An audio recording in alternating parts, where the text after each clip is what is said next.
বিশ্ব সংবাদে আপনাকে স্বাগত। শুরুতেই জানাবো হাতে পাওয়া সর্বশেষ আন্তর্জাতিক সংবাদের শিরোনাম, পরে বিস্তারিত। জানিয়ে দেব এই মুহূর্তে হাতে পাওয়া সর্বশেষ গুরুত্বপূর্ণ আপডেট আন্তর্জাতিক সংবাদ। ইরান ইসরায়েল ফিলিস্তিনি ত্রিমুখী যুদ্ধ চলছে। শুরুতেই থাকছে ইসলামী প্রজাতন্ত্র ইরান মার্কিন শক্তিকে পঙ্গু করে দিয়েছে। ইরানের ইসলামী বিপ্লবী গার্ড বাহিনী বা আইআরজিসির প্রধান মেজর জেনারেল হোসেন সালামি বলেছেন, গত কয়েক দশকে ইরান মার্কিন শক্তিকে ধ্বংস করেছে এবং একটি ছোট ও দুর্বল রাষ্ট্রে পরিণত করেছে। এবারে জানাবো বেরিলের দাপটে লন্ডভন্ড টেক্সাস। আমেরিকার টেক্সাসে আশ্রয় পড়েছে বেরিল ঘূর্ণিঝড়। ওয়েস্ট ইন্ডিজের উপকূল হয়ে এ ঝড় আমেরিকায় ঢুকেছে। আগের চেয়ে এর ভয়াবহতা অনেকটা কমে গেলেও বেরিলের দাপটে তছনছ হয়ে গেছে টেক্সাসের উপকূলীয় অঞ্চল। প্রবল বৃষ্টিতে শুরু হয়েছে বন্যা। জানাবো ইউক্রেনে রাশিয়ার ক্ষেপণাস্ত্র হামলায় ৪১ জন নিহত হওয়ার ঘটনায় নিন্দা জানিয়েছে যুক্তরাষ্ট্রের প্রেসিডেন্ট জো বাইডেন।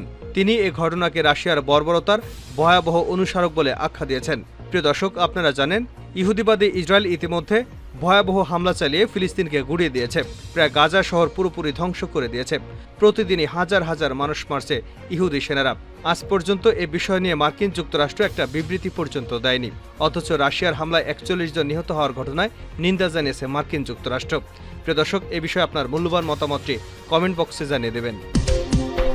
এদিকে যুক্তরাজ্যে বসবাসকারী দুই সন্তান সুলেমান ইসা এবং কাসিমের সঙ্গে সামাজিক যোগাযোগ মাধ্যম হোয়াটসঅ্যাপে সপ্তাহে একবার কথা বলার জন্য আবেদন করেছিলেন পাকিস্তানের সাবেক প্রধানমন্ত্রী ইমরান খান। তবে তার আবেদন খারিজ করে দিয়েছে রাওয়ালপিন্ডি আদালত। এবং সর্বশেষ জানাবো দীর্ঘ ২২ বছর বরফের নিচে চাপা পড়া মার্কিন পর্বত আরোহীর অক্ষত মরদেহ উদ্ধার।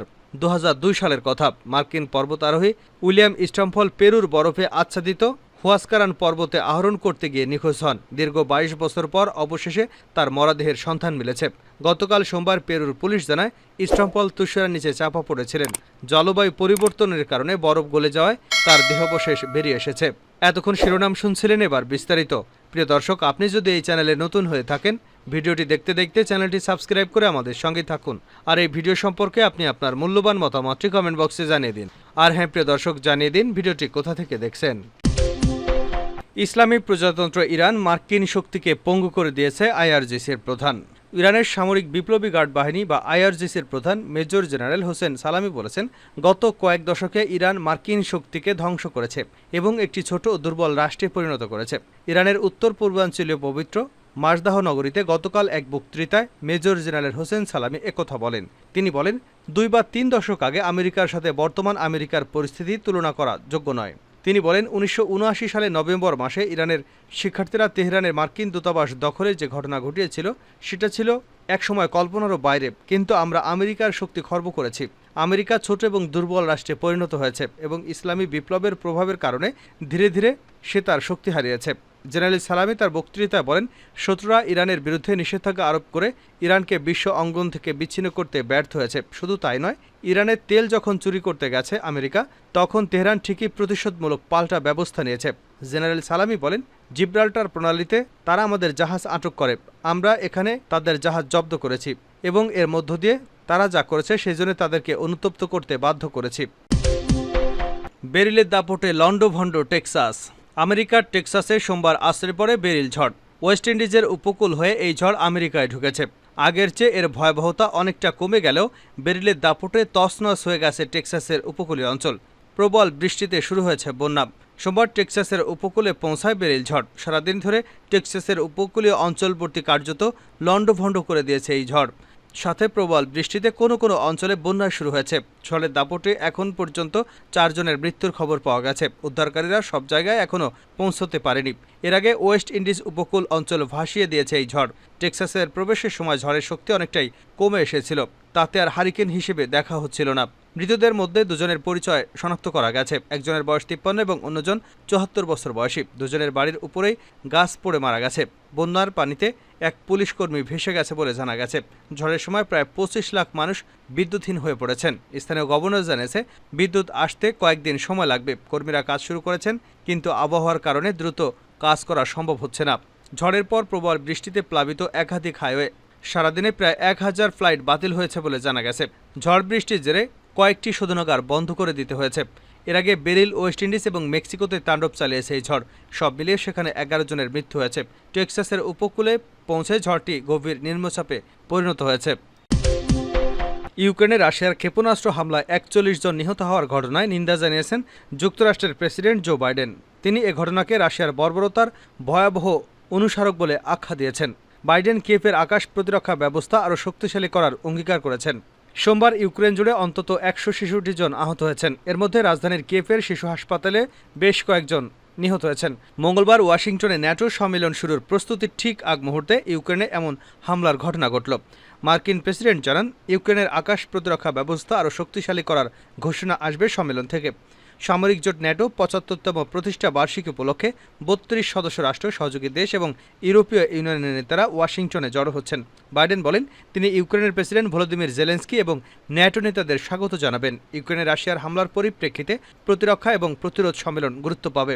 বাইডেন বলেন, রাশিয়ার হামলা থেকে ইউক্রেনের শহর এবং তাদের নাগরিকদের রক্ষার আকাশ প্রতিরক্ষা ব্যবস্থা শক্তিশালী করার নতুন পদক্ষেপ ঘোষণা করা হবে।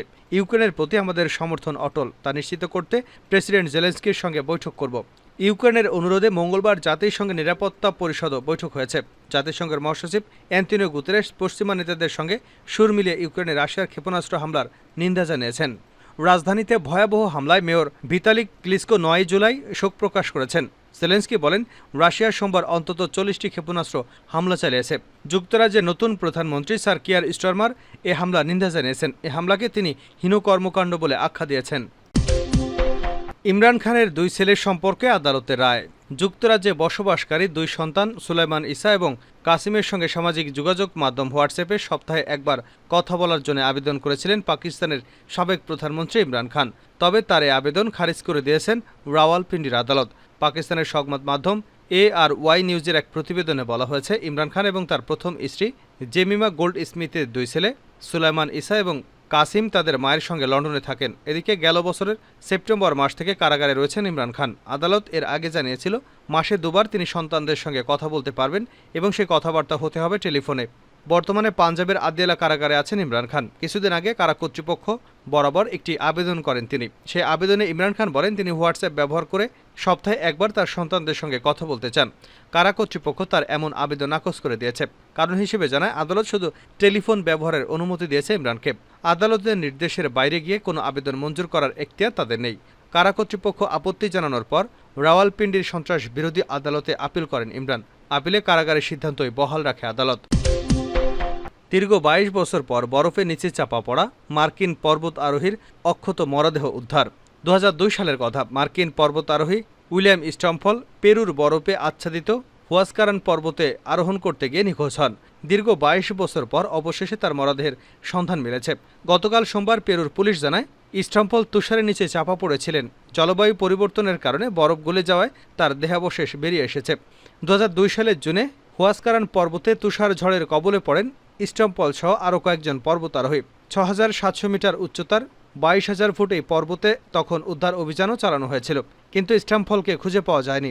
নিখোঁজ হওয়ার সময় স্টমফলের বয়স ছিল 59 বছর। পেরুর পুলিশ জানায়, আন্দেসের কার্দিলেরা ব্লাঙ্কা রেঞ্জে বরফ গলার পরে স্টমফলের মরদেহ দৃশ্যমান হয়েছে। পুলিশের প্রকাশিত ছবিতে দেখা গেছে, ঠান্ডার কারণে স্টমফলের মরদেহ, তার পোশাক, সাজসজ্জা এবং পায়ের জুতো ভালোভাবেই সংরক্ষিত আছে। স্টমফলের পাসপোর্টও তার সাথে পাওয়া গেছে, যা তার পরিচয় শনাক্তে সহায়ক হয়েছে। পেরুর উত্তর পূর্বাঞ্চলে হুয়াসকারান এবং কাসানের মতো বরফবৃত পর্বতগুলি পর্বত আরোহীদের জন্য আকর্ষণীয় গন্তব্য। সেখানে এই ইসরায়েলি পর্বত আরোহীর মরদেহ নিখোঁজ হওয়ার 1 মাস পর গত মে মাসে উদ্ধার করা হয়েছিল।